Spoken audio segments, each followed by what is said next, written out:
So today I wanted to talk to you about something serious, allegations of abuse that sometimes come up in either a dissolution case, a child custody case, or a paternity case.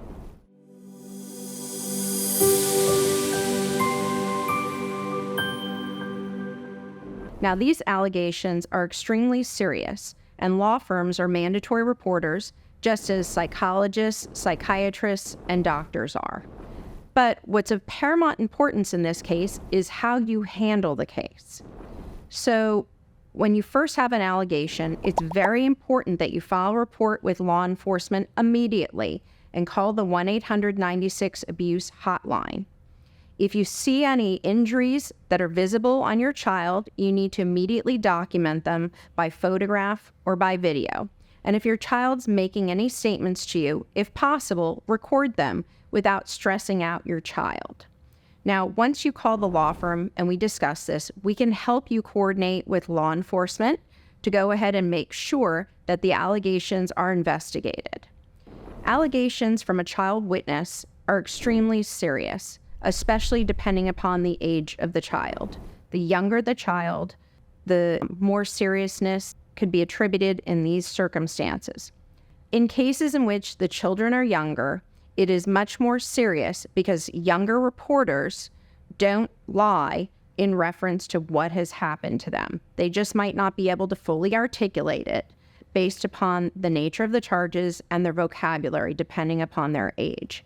So it's very important that you take these seriously.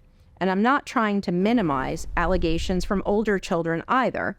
It's just that they sometimes are viewed differently from law enforcement, depending upon the age of the children making the allegations. But regardless of the age of your child, if something serious like this comes up, we need to immediately take action. We need to document it, and we need to make sure that you are not engaging in any activity that inadvertently is obstructing justice or preventing law enforcement from doing their job. So, for example, in a matter that we were handling today, one of the parents notified the other parent.